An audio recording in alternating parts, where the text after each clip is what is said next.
Olá, irmãos, graça e paz, amém? Quero cumprimentar os que estão nos assistindo lá pela internet. Dá um tchauzinho lá, tem várias pessoas, acho que Timor-Leste, tá, gente bem longe, hein? Assistindo. Deus abençoe a sua vida e é muito importante que esse meio possa alcançar outras pessoas também, né? Que não podem estar conosco e querem também participar da comunhão da igreja. Muito bem, você deve estar percebendo que, desde o início desse culto, nós estamos chorando, não é? Desde o início do culto, a gente tem falado sobre choro. Salmo 30, Salmo 126.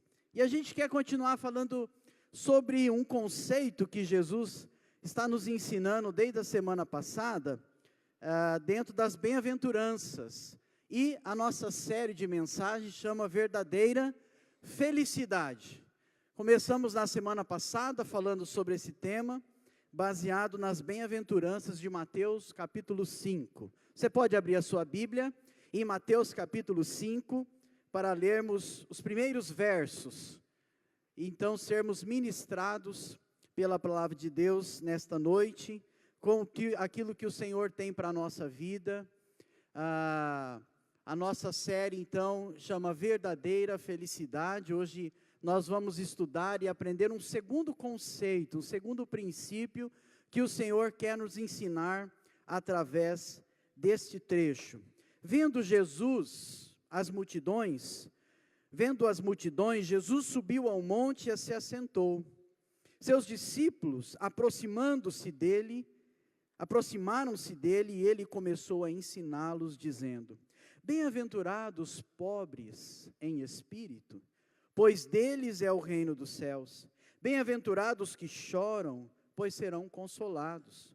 Bem-aventurados humildes, pois eles receberão a terra por herança. Bem-aventurados que têm fome e sede de justiça, pois serão satisfeitos. Bem-aventurados misericordiosos, pois obterão misericórdia. Bem-aventurados puros de coração, pois verão a Deus. Bem-aventurados pacificadores, pois serão chamados filhos de Deus. Bem-aventurados perseguidos por causa da justiça, pois deles é o reino de Deus. E hoje nós queremos meditar nesse nosso tema, a verdadeira felicidade, sobre o versículo de número 4. Bem-aventurados que choram, porque serão, vamos repetir todos juntos? Pois serão consolados. É interessante pensar, porque quando a gente pensa em choro, a gente pode pensar em vários choros, né? O choro da dor, o choro da perda, o choro da tristeza, o choro de depressão, um choro por uma conquista, por uma realização, minha, sua, de um filho, um choro que ele pode ser provocado por questões externas, por circunstâncias da vida, por situações que nós vivemos, boas ou ruins, que geram em nós choro, que geram em nós lágrimas. A Bíblia também fala de choro.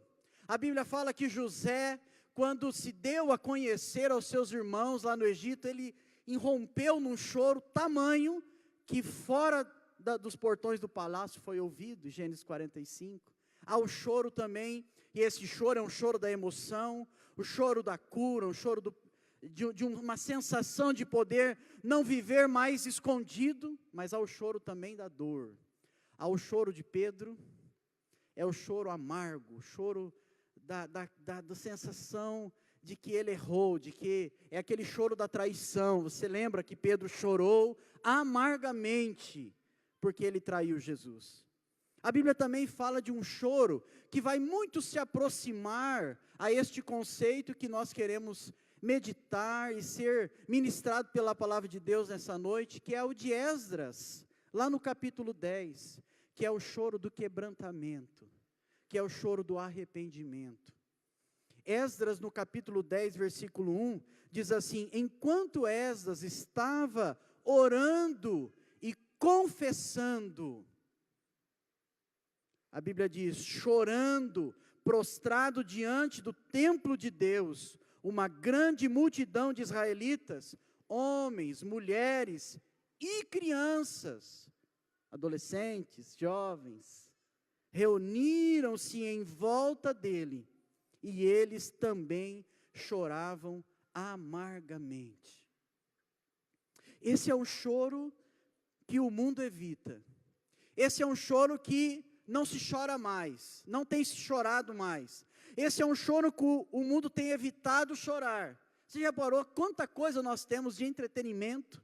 Quantas coisas para agitar a vida, para deixar a vida mais acelerada, mais celebrativa, mais alegre, mais festiva, para nos fazer rir a todo momento.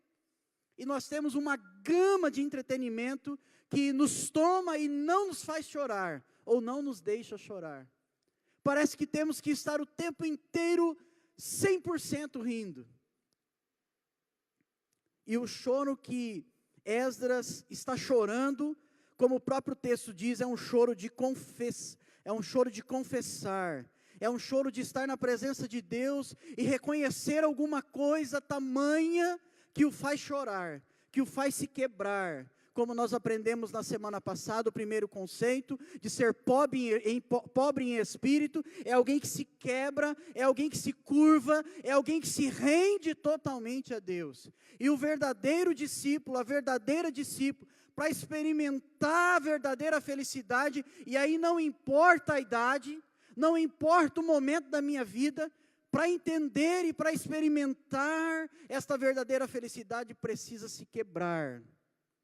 Precisa se quebrar, e quebrar significa renunciar totalmente o governo do mundo, o governo de mim mesmo, e render-se totalmente ao governo de Cristo e dizer: reina na minha vida, seja o Senhor da minha vida. É fácil? Não, mas é um processo necessário na nossa vida, para que a gente de fato possa experimentar, viver, desfrutar a verdadeira felicidade que vem em Cristo Jesus, nosso Senhor.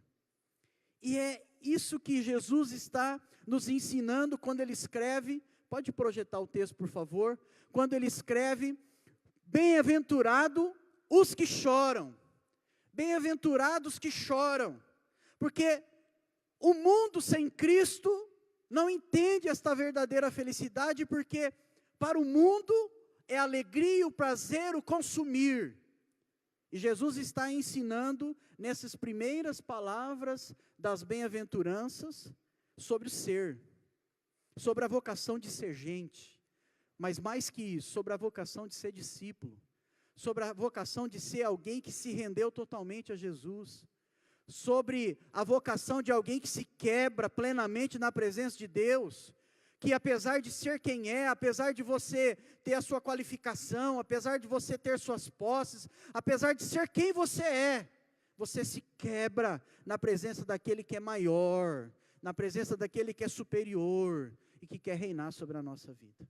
Isso significa entender e experimentar a verdadeira felicidade, porque para o reino de Deus, a verdadeira felicidade vem pelo choro.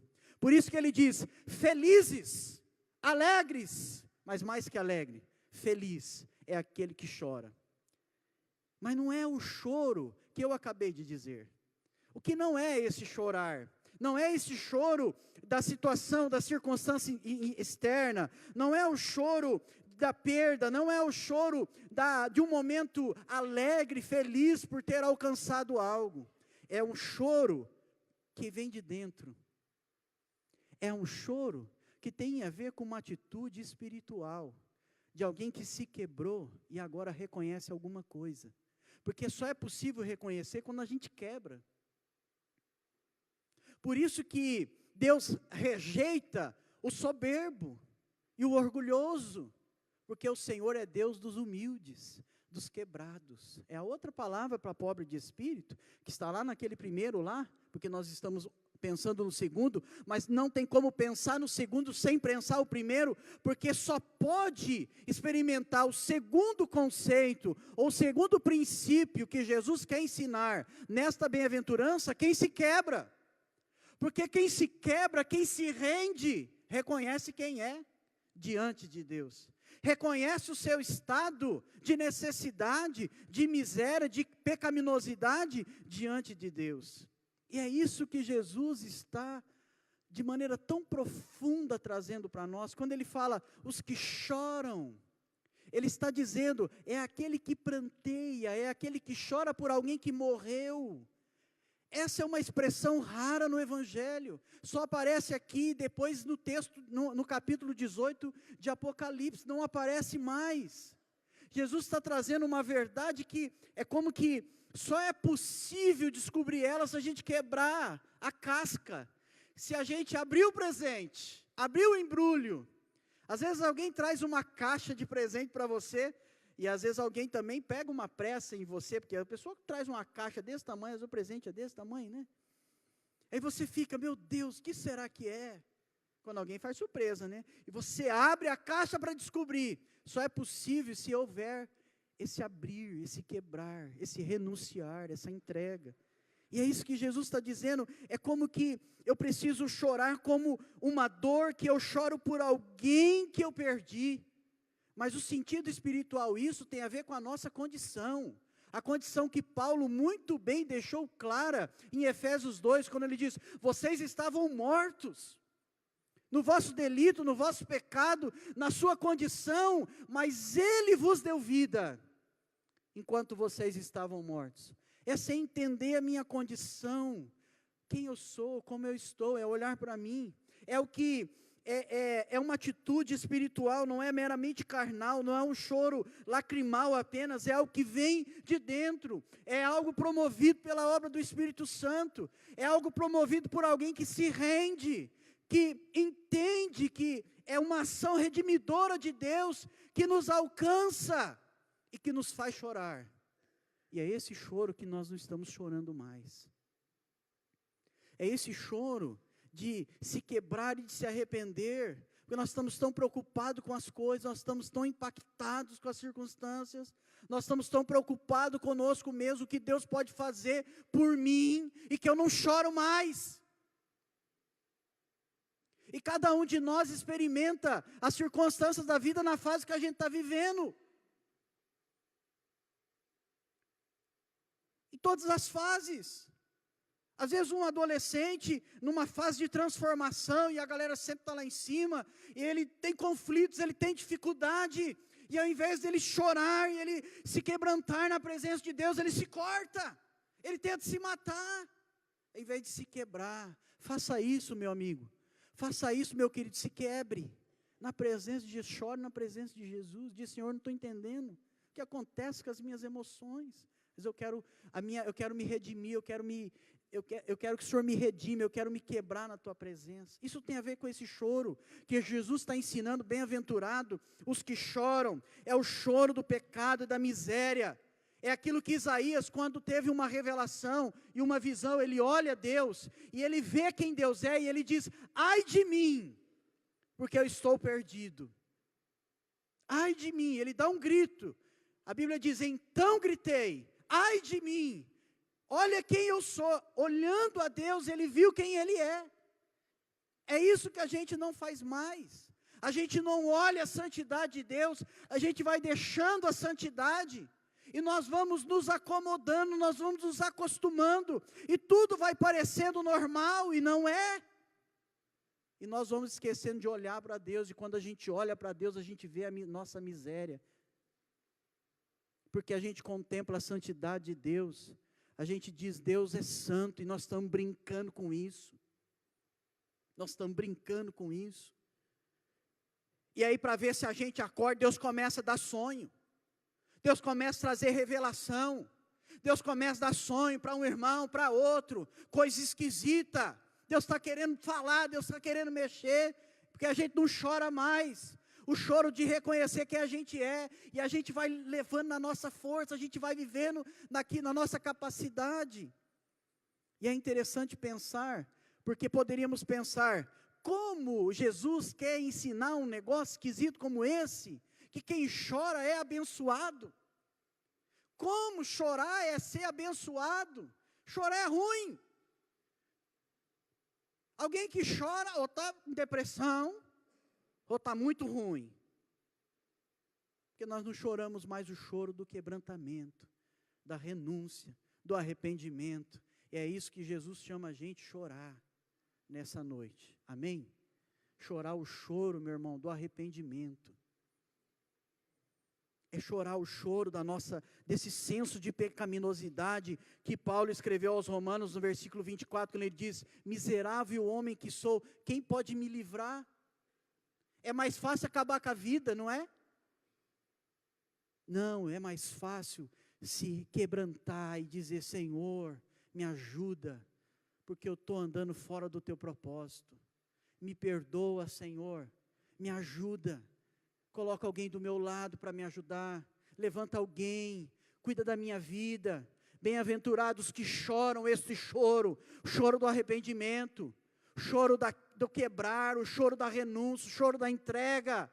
Feliz é você. Você não será feliz acabando com a sua vida, mas será feliz. Essa é uma promessa de Jesus. Feliz é você quando você chora esse choro. É interessante, em Lucas 7, diz que uma mulher, ao saber que Jesus estava comendo na casa de um fariseu, ela foi lá e ela começou a se derramar aos pés de Jesus, e ali ela chorava,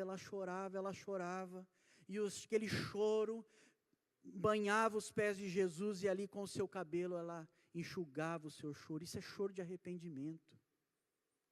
Isso é choro de arrependimento. A Bíblia diz: uma mulher daquela cidade, uma pecadora, trouxe um frasco de alabastro com perfume e se colocou atrás de Jesus e a seus pés. Chorando, começou a molhar-lhe os pés com suas lágrimas, e depois os enxugou com seu cabelo, beijando-os e ungindo com perfume. É esse choro que Jesus está querendo dizer. Bem-aventurados que choram. Bem-aventurados que vão até os pés do Senhor, e ali colocam todo o seu quebrar, todo o seu curvar, todo o seu choro. Bem-aventurado é aqueles que fazem isso. Bem-aventurado é aqueles que praticam isso. Veja, o verbo grego aqui, que Jesus usou, que é raro, está no gerúndio. É para ir chorando sempre, é lembrando quem somos, porque quando a gente assume o controle da nossa vida, é certo que nós não iremos vivenciar a plenitude da vontade de Deus, porque Ele quer ser Senhor e Rei da nossa vida. Foi isso que Israel não entendeu, pediu um rei, e Deus deu um rei de dura serviço, criador de burro. E depois Deus deu um rei criador de ovelha.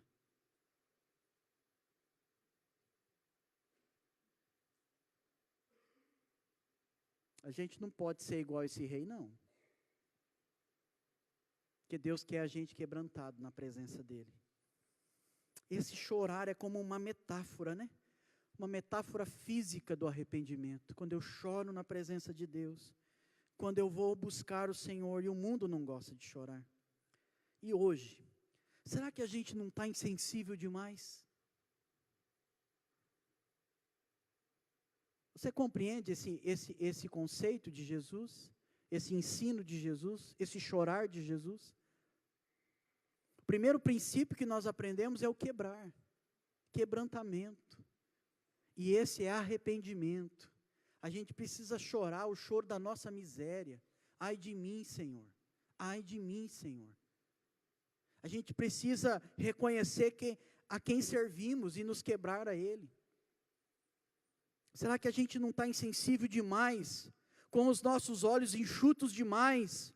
Com o nosso coração duro demais? Para experimentar o arrependimento e o mover que o Espírito Santo tem para fazer na nossa vida? Será que nós não estamos desse jeito?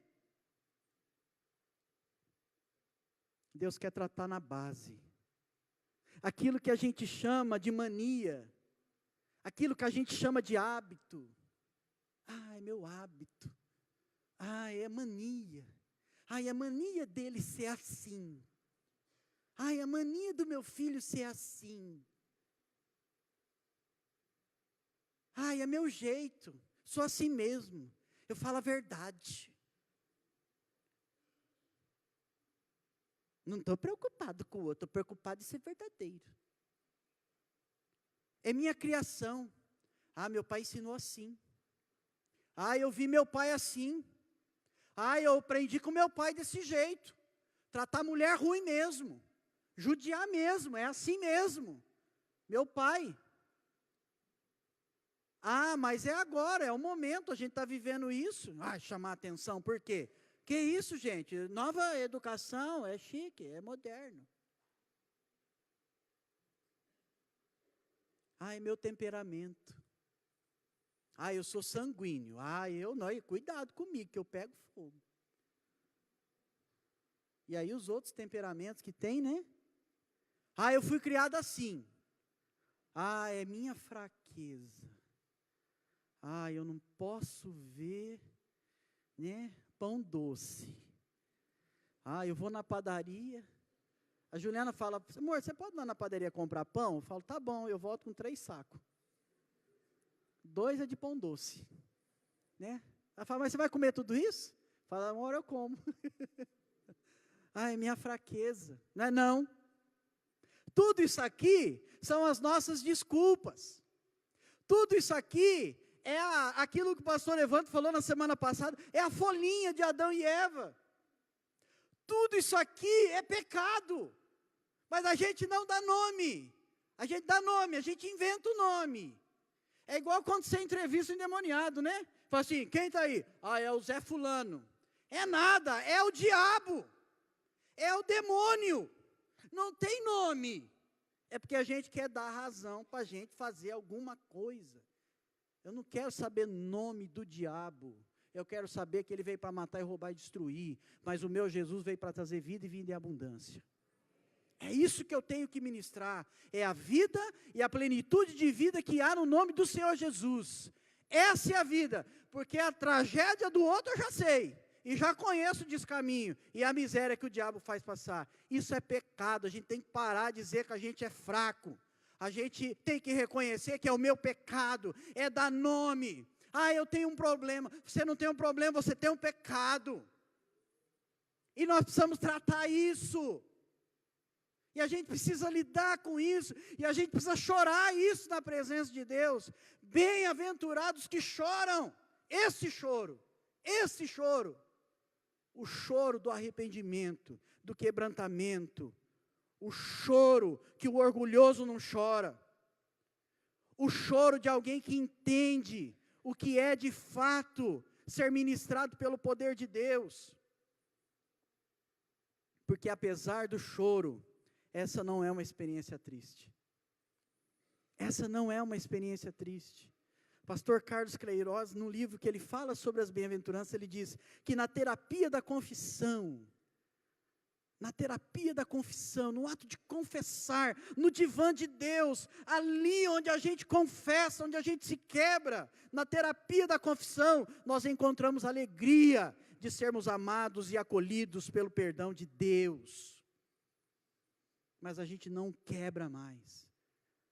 A gente está altivo demais. E a gente está reconhecendo de menos a nossa miséria.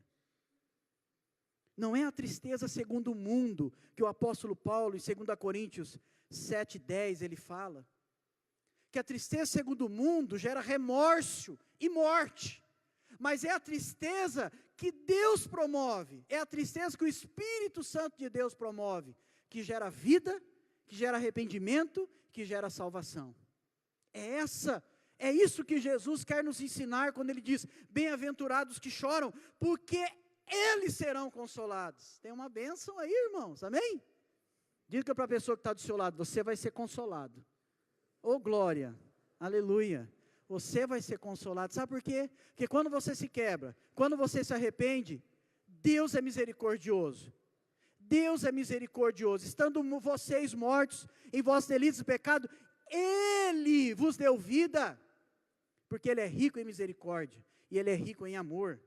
Ele não resiste a um coração quebrantado, Ele não resiste a alguém que se quebra, Ele não resiste a alguém que se rende a Ele, mas Ele resiste sim aos orgulhosos e aos presunçosos. Esse Ele rejeita. Esse é o choro que Jesus nos convida nessa noite e tem nos ensinado nessa noite a chorar. Ele vos enxugará dos olhos toda lágrima. Não haverá mais morte, nem tristeza, nem choro, nem dor, pois a antiga ordem já passou. Apocalipse, ele está lembrando, é lá na frente. Esse choro e esse consolo não é para aqueles que serão, não é só o futuro, é para nós já, mas também é futuro, que haverá um dia que Ele vai enxugar dos nossos olhos toda lágrima. Amém, irmãos? Pastor Carlos, ele diz uma coisa no seu livro, que nós precisamos ser batizados de sensibilidade. Porque com o consolo que nós fomos consolados, este consolo tem que ser para outros. Em 2 Coríntios capítulo 1, ele diz que por causa de Cristo, e o próprio Cristo nos consolou. Ele diz, bendito seja o Deus e Pai de nosso Senhor Jesus Cristo, Pai das misericórdias, e Deus de toda consolação. Olha quem é o nosso Deus, Ele é o Deus de toda consolação. E Ele diz, que nos consola em todas as nossas tribulações, para que com a consolação que nós recebemos de Deus, nós também possamos consolar os que estão passando por tribulações. O que se quebra, o que se arrepende recebe consolo, mas não só para si. Esse consolo, olha só, o que o Salmo 32, versículo 1, vai nos falar a respeito desse consolo. Ele diz, como é feliz, bem-aventurado, é aquele que tem as suas transgressões perdoadas, e os seus pecados apagados. Sabe por quê? Que quando a gente recebe o consolo de Deus, Ele apaga o nosso choro, Ele apaga o nosso pecado, Ele esquece a condenação. Romanos diz que já não há mais condenação para aqueles que estão em Cristo Jesus, que Ele pagou o preço. Justificados, então, nós somos livres para viver uma vida com o nosso pecado apagado, não mais com aquela condenação, com aquele peso. Por isso que ele diz, feliz é aquele que chora, o choro do arrependimento, porque vai ser consolado. Jesus vai limpar a culpa, Jesus vai limpar a dor. Tem gente que vive uma vida sofrendo um ato errado, um pecado que cometeu, ou algo que lhe fizeram.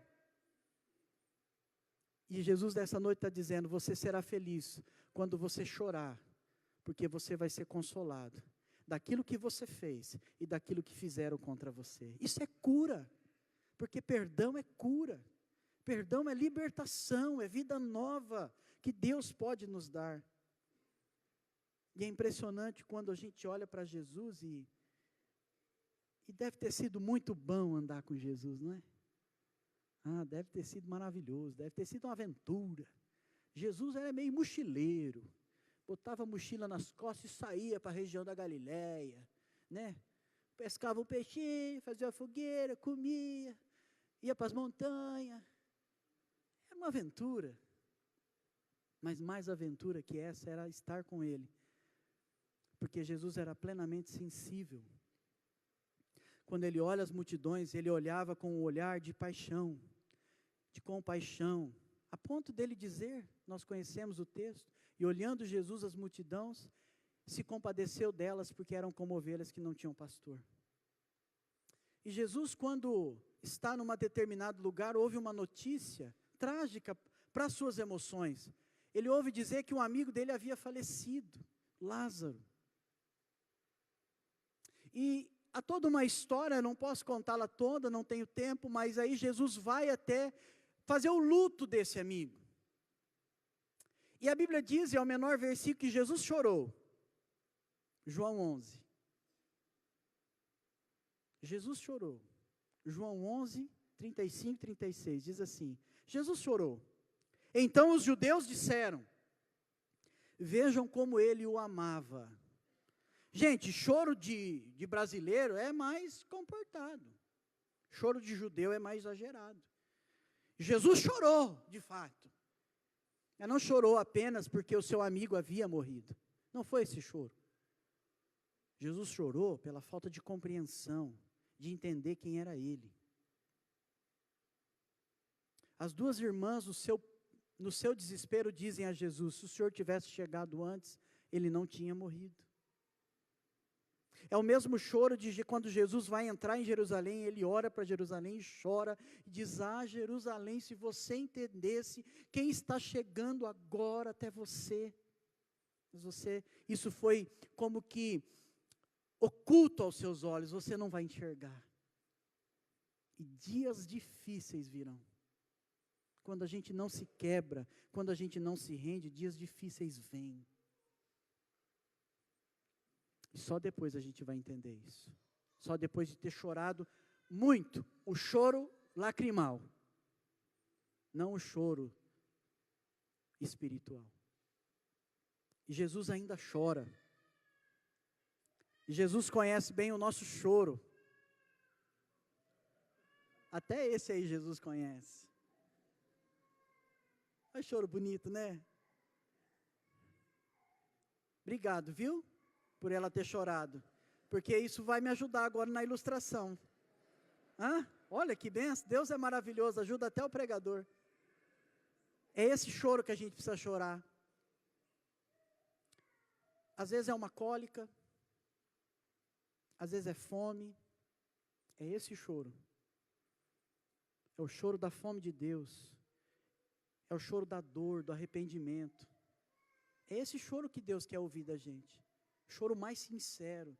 É o choro de alguém que não pode dizer: eu preciso disso, me dê agora.